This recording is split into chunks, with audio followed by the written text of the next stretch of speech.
നാട്ടിലെ കലാകാരന്മാരെ പരിചയപ്പെടുത്തുന്ന സെഗ്മെന്റായ നക്ഷത്ര തിളക്കത്തിൽ ഇന്ന് നമ്മോടൊപ്പം ചേരുന്നത് അജിത് എം.പി. ആണ്.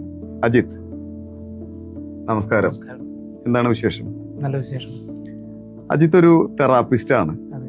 ഒരുപാട് പേർക്ക് സാന്ത്വനമേകുന്ന ഒരാളാണ്. കലാരംഗത്ത് കുറച്ചു കാലങ്ങളായിട്ട് അജിത്തിന്റെ സേവനമുണ്ട്. അപ്പോ ഏകദേശം എത്ര വർഷത്തോളമായിട്ട് അജിത്ത് ഈ രംഗത്ത് സജീവമായി കൊണ്ടിരിക്കുകയാണ്? അതായത് ചെറുപ്പം തൊട്ടുള്ള ആഗ്രഹമാണ്. എനിക്ക് ഏറ്റവും കൂടുതൽ ആഗ്രഹിച്ചാൽ എഴുത്തുകാരനാവണം എന്നുള്ളതാണ്. അതിന്ന് വന്നിട്ടാണ് അങ്ങനെ കഥകൾ എഴുതി. പിന്നെ അത് കഥകൾ എഴുതും, പക്ഷെ അത് കേൾക്കാൻ ആരുണ്ടാവില്ല. അങ്ങനെയാണ് ടീം പൂജ്യത്തിൽ വന്നത്. അവിടെ നിന്നാണ് പിന്നെ ഒത്തിരി തുടക്കം വന്നത്. അവിടുത്തെ ഫസ്റ്റ് സ്ക്രിപ്റ്റ് ടീം പൂജ്യവുമായിട്ട് അസോസിയേറ്റ് ചെയ്തിട്ടാണ് അജിത്ത് കൂടുതൽ കലാപ്രവർത്തനം ചെയ്തിട്ടുള്ളത് നാട്ടില്. അവരാണ് എന്നെ ഏറ്റവും കൂടുതൽ സപ്പോർട്ട് ചെയ്തിട്ടുള്ളത്. ആ ടീമിന്റെ ഒരു ഭാഗമാണ്. ഞങ്ങൾ കുറെ വർക്കുകൾ വരുന്നുണ്ട്, അത് ചെയ്യുന്നുണ്ട്. ഇപ്പൊ ഒരു എഴുത്തുകാരൻ എന്ന നിലയില് എൻ്റെ ഒരു കൗതുകമാണ് കേട്ടോ. എഴുത്തുകാരൻ എന്ന നിലയില് എത്തരം കഥകൾ എഴുതാനാ? ഇപ്പൊ ചിലർക്ക് ഹാസ്യം ഭയങ്കരമായിട്ട് വഴങ്ങും, ചിലർക്ക് ഭയങ്കര സീരിയസ് സാധനങ്ങളായിരിക്കും എഴുതാൻ, ചിലർക്ക് ഹൊറർ സ്റ്റോറി ആയിരിക്കും. അജിത്തിനെ സംബന്ധിച്ചിടത്തോളം എങ്ങനത്തെ സംഭവങ്ങളാണ് കൂടുതൽ ആസ്വദിക്കുന്നത്? കോമഡി എഴുതാനാണ്. അപ്പൊ അതുമായിട്ട് ബന്ധപ്പെടുത്തി തന്നെ ഞാൻ അടുത്തൊരു ചോദ്യം ചോദിക്കുകയാണ്. അപ്പോൾ അജിത്ത് കോ റൈറ്റർ ആയിട്ടുള്ള ഒരു സംഭവമായിരുന്നു മാർത്താ മറിയം എന്ന് പറയുന്ന പാവർട്ടിപ്പള്ളിയുടെ ഒരു പ്രൊമോ. അതില് ചില കോമഡി എലമെന്റ്സ് നന്നായിട്ട് വർക്കൗട്ട് ആയിട്ടുണ്ട്. ഇപ്പൊ ഉദാഹരണത്തിന് ഇപ്പോൾ നമ്മളിടയ്ക്ക് ഫില്ലറുകൾ ഇടുന്നതായാലും വെർബൽ കൗണ്ടറുകളായാലും ചെറിയ രീതിയിൽ ഇപ്പൊ ഒരു പ്രൊമോയിലൊക്കെ നമുക്ക് ഇതിനുള്ള സാധ്യതകൾ കുറവാണ്. എന്നിരുന്നാൽ പോലും ഉള്ള സോഴ്സ് വെച്ചിട്ട് ഉള്ള സംഭവങ്ങൾ വെച്ചിട്ട് അജിത്ത് അതിന് മാക്സിമം പരമാവധി ശ്രമിച്ചിട്ടുണ്ട്. ഇപ്പൊ ഒരു സിനിമയിലേക്ക് നമ്മൾ വരികയാണെങ്കിൽ നമ്മൾ ചെയ്യുന്നത് ചെറിയ ചെറിയ പ്രൊമോസ്, ഷോർട്ട് ഫിലിംസ്, അത്തരം കാര്യങ്ങളാണ്. നാട്ടിലെ കർമ്മ മേഖലകളിലാണ് നമ്മൾ കൂടുതൽ സജീവമാകുന്നത്. തീർച്ചയായിട്ടും അജിത്തിന്റെ ഉള്ളില് ബിഗ് സ്ക്രീൻ ഒരു സ്വപ്നമായിട്ടുണ്ടാവുമല്ലോ. ഇപ്പൊ അജിത്ത് നേരത്തെ പറഞ്ഞത് എനിക്ക് ചെറുപ്പം മുതലേ ആഗ്രഹം ഉണ്ടെന്നുള്ളതാണ്. അപ്പോൾ ബിഗ് സ്ക്രീനില് എത്തരം സിനിമകളാണ് കാണാനായിട്ട് ശ്രമിക്കാറുള്ളത്? കോമഡി സിനിമകളാണ് അതിനോട് കൂടുതൽ താല്പര്യമുള്ളത്. അതെ, കാരണം അത് കണ്ടു നമുക്കൊരു മനസ്സിന് തൃപ്തിയാണ്. അതാണ് നമുക്ക് വേണ്ടത്. അതായത് ജീവിതത്തിൽ നമ്മൾ സന്തോഷിക്കാൻ പഠിക്കണം, തമാശ പറയാൻ പഠിക്കണം എന്നുള്ളൊരു വിഷൻ അജിത്തിനുണ്ട്. ചിരിപ്പിക്കാൻ ഏറ്റവും വലിയ കഴിവ്. തീർച്ചയായിട്ടും ചിരിപ്പിക്കാൻ. അത് ചിരിപ്പിക്കുക എന്ന് പറഞ്ഞാൽ എളുപ്പമുള്ള പരിപാടിയല്ല, അത് കുറച്ച് ബുദ്ധിമുട്ടുണ്ട്. അത് എഴുതുന്നവരൊക്കെ പറയാറുണ്ട്. അതായത് നമുക്ക് വേണമെങ്കിൽ ഒരാളെ കരയിപ്പിക്കാൻ പെട്ടെന്ന് പറ്റും, പക്ഷെ ചിരിപ്പിക്കാൻ അത്ര പെട്ടെന്ന് പറ്റില്ല എന്ന് പറയാറുണ്ട്. അപ്പൊ അതോടൊപ്പം തന്നെ ഇപ്പോ നമ്മൾ എഴുത്തുകാരനായിട്ടുള്ള അജിത്തിനാണ് ഇവിടെ പറഞ്ഞു തുടങ്ങിയത്. അജിത്ത് മെയിൻ ഒരു ക്യാരക്ടറായിട്ട് ഇപ്പൊ ഒരു പ്രൊമോ ഉണ്ടെന്ന് കേട്ടു, കോരന്റെ കഥ. അതിലെ ഒരു ആക്ടിങ് സൈഡാണല്ലോ അജിത്തിന്റെ. അപ്പൊ എങ്ങനെയാണ് അതിലേക്ക് അജിത്ത് എത്തിപ്പെടുന്നത്? അതിന്റെ സ്ക്രിപ്റ്റ് ഞാൻ തന്നെയായിരുന്നു. അതിന്റെ ഡയറക്ഷൻ ഒരു സജഷൻ ആയിരുന്നു എന്നാ വയ്ക്കാന്നുള്ളത്. ഞാൻ ആലോചിച്ചപ്പോ ഓക്കെ എന്ന് തോന്നി. ചെയ്യാൻ പറ്റുന്ന എനിക്ക് പ്രതീക്ഷ ഉണ്ടായിരുന്നില്ല, പക്ഷെ ചെയ്തു നോക്കാം ഓക്കെയാണ്.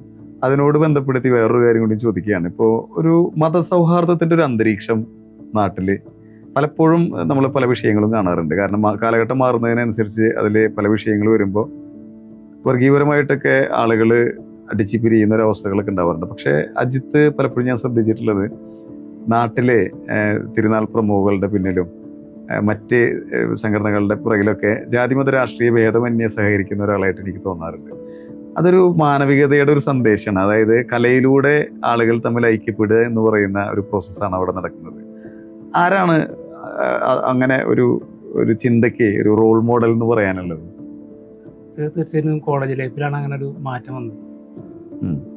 അവിടെ നിന്ന് തുടങ്ങിയാണ്. അത് വേറെ ആരും റോൾ മോഡൽ ഇല്ല, പക്ഷെ അവിടെ ഫ്രണ്ട്സ് ആയിട്ടുള്ള ഒരു അന്ന് മുതലേ ചിന്തകളുണ്ട്. അപ്പൊ ഞാനത് പറയാൻ കാരണം എന്താ വെച്ചാല്, ഞാൻ മാർത്താ മറിയം ബാൻഡ് സംഘം എന്ന് പറയുന്ന പ്രൊമോയില് ഡയറക്ടർ അജിയാണ്. അപ്പൊ അത് ഞാൻ ആളുകളെ ഏറ്റെടുത്തിട്ടുള്ള ഒരു പ്രൊമോ ആണ്. അതോടൊപ്പം തന്നെ ആ ടീം നൽകുന്ന ഒരു സന്ദേശമുണ്ട്. അതായത് കല എന്ന് പറയുന്നത് വിവിധങ്ങളായിട്ടുള്ള ആളുകളെ സംയോജിപ്പിക്കുന്ന ഒരു ഘടകമായിട്ട് വരികയാണ്.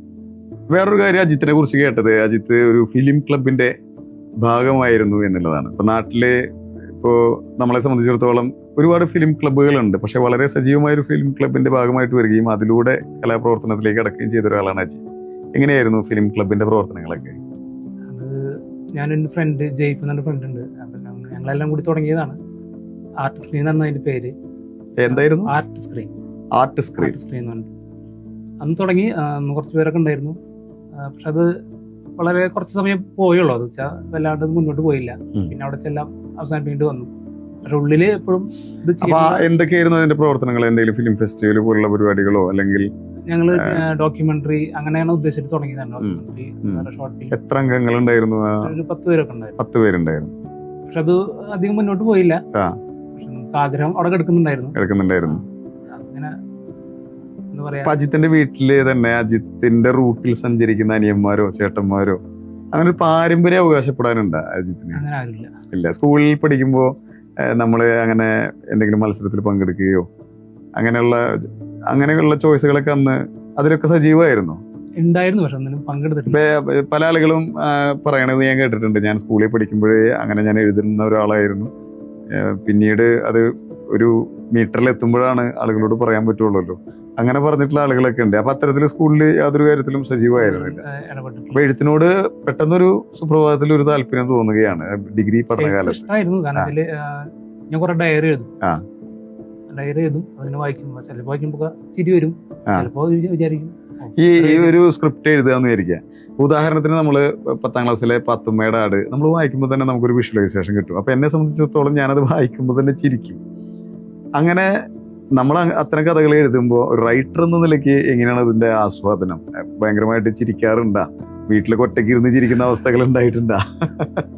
അങ്ങനെ ചില സിനിമകളൊക്കെ ഉണ്ടായിട്ടുണ്ട്. ആ വീട്ടുകാർക്ക് ഈ കലാപ്രവർത്തനത്തോടുള്ള ഒരു അപ്രോച്ച് ഒക്കെ എങ്ങനെയാണ്? വീട്ടുകാര് പരമാവധി ഞാൻ വീട്ടിലങ്ങനെ അവതരിപ്പിക്കാറില്ല. ഏറ്റവും കൂടുതൽ എന്റെ ഫ്രണ്ട് ലിജോനെ അറിയാലോ? അറിയാം. ലിജോ KS ആളായിട്ടുണ്ട് ഇപ്പൊ ഞാൻ ഷെയർ ചെയ്യാറ്. ഒരു ആളത് പോയി കഴിഞ്ഞാൽ ഒരു ഗ്യാരണ്ടിയാണ്. കാരണം ആള് കേൾക്കും. കേട്ട് കഴിഞ്ഞാൽ ഒരു സമാധാനമാണ്. അതിനുവേണ്ട സജഷൻസ് ഒക്കെ നമുക്ക് ചെയ്യാൻ പറയും. അത്യാവശ്യം ബാക്കപ്പ് തരും. അപ്പൊ വലിയൊരു സുഹൃത്ത് വലയം ഈ കാര്യത്തില് അജീനെ സഹായിക്കുന്നുണ്ട്. അതുകൊണ്ടാണ് ഞാനിപ്പോ എന്തെങ്കിലുമൊക്കെ ആയിട്ടുള്ളത്. അപ്പൊ ഇനിയും ഒരുപാട് പ്രവർത്തനങ്ങൾ മനസ്സിലുണ്ടാവില്ല. ഇപ്പൊ അങ്ങനെ എഴുതാൻ വെച്ച ഒരു കഥയോ അല്ലെങ്കിൽ എഴുതി തീർന്ന കഥകളോ ഒക്കെ അജിത്തിന്റെ കയ്യിലുണ്ടോ? ഇപ്പൊ മലയാള സിനിമയിലെ ഒരു സംവിധായകൻ എടുക്കാന്ന് വിചാരിക്കുക.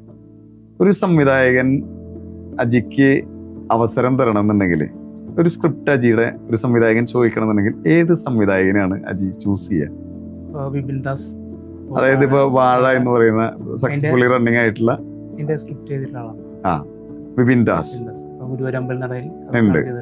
അപ്പോ തീർച്ചയായിട്ടും നാട്ടിലെ ഒരു കലാപ്രവർത്തകൻ എന്ന നിലയിൽ അജിയെ പോലുള്ള ആളുകൾ സമൂഹത്തിന് കൊടുക്കുന്ന സന്ദേശം വളരെ വലുതാണ്. തുടർന്നും ഒരുപാട് പ്രൊജക്റ്റുകൾ അജിയുടെ ഭാഗത്തു നിന്ന് വരട്ടെ. തീർച്ചയായിട്ടും ഞങ്ങൾക്ക് അഭിമാനമുണ്ട്. ഞാനും കൂടി അറിയുന്ന ഒരാളാണ് അജി.